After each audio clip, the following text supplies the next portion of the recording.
নমস্কার। আপনারা দেখছেন চ্যানেল এবিসি। আমি বিজয় আর প্রত্যেক দিনকার মতো আপনাদের সামনে উপস্থিত হয়ে গেছি।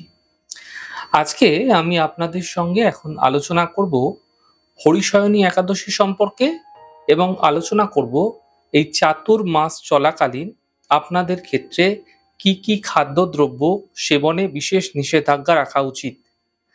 সেই সমস্ত কিছু তো আলোচনা করব, কিন্তু প্রথমে জানবো হরিশয়নী একাদশী সম্পর্কে। দেখুন, আষাঢ় মাসের শুক্লপক্ষের একাদশী তিথিতে যে একাদশী পালন করা হয় তাকে বলা হয় হরিশয়নী একাদশী। এই দিন হরিশয়নী একাদশী ব্রত রাখার বিধান রয়েছে, কিন্তু এই একাদশীকে বিভিন্ন জায়গায় দেবশয়নী নামে, যোগনিদ্রা এবং পদ্মনাম একাদশী নামেও কিন্তু জানা হয়ে থাকে।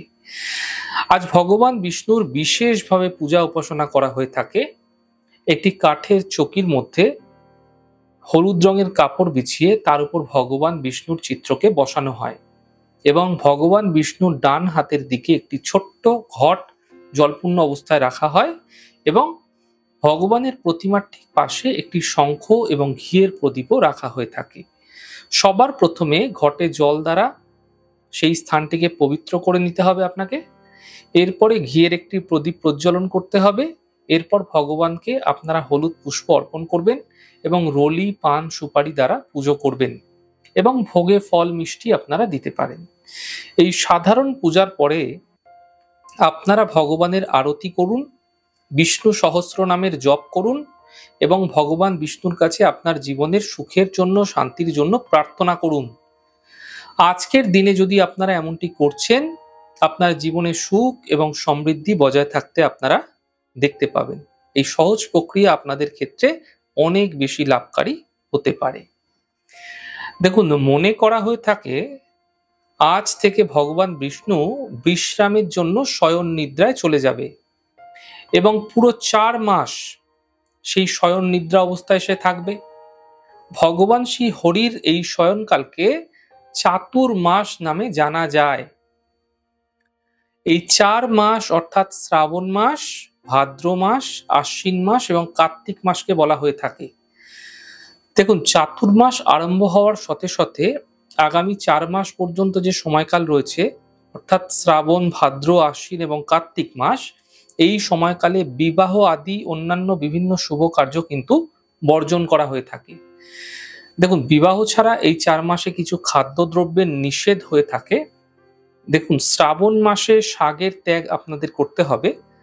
প্রত্যেকটি জিনিসেরই ত্যাগ আপনারা প্রত্যেক মাসে না করলেও প্রত্যেকটা মাসে আলাদা আলাদা ভাবে কিন্তু এই ত্যাগ আপনারা করতে পারেন।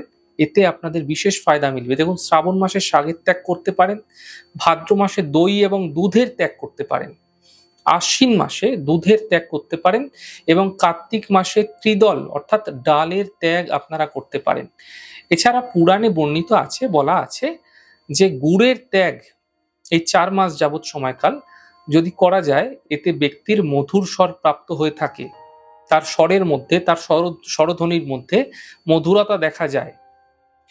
তেল এবং ঘিয়ের ত্যাগ করলে এই সময়কালে সৌন্দর্য বৃদ্ধি হয়। শাকের ত্যাগ করলে বিবেক এবং বুদ্ধি এবং সুসন্তানের প্রাপ্তি হয়ে থাকে। দই ও দুধের ত্যাগে ব্যক্তির পূর্ণ প্রাপ্তি হয়ে থাকে। এই সময়কালে তীর্থযাত্রা করা, স্নান দান করা এবং ভগবানের ধ্যান করা শুভ বলে মনে করা হয়। তো আমি আলোচনা করলাম আপনাদের সঙ্গে হরিশয়নী একাদশী কিভাবে আপনারা সহজ পন্থায় পালন করবেন এবং একই সাথে আমরা জানলাম যে এই 4 মাস যাবৎ কোন মাসে সেবন না করা উচিত, যাতে আমাদের জীবনে বিভিন্ন খারাপ প্রভাব পড়তে পারে। আমাদের এই ছোট ছোট আলোচনা চলতেই থাকবে। আলোচনা কিরকম লাগছে অবশ্যই লিখে জানাবেন।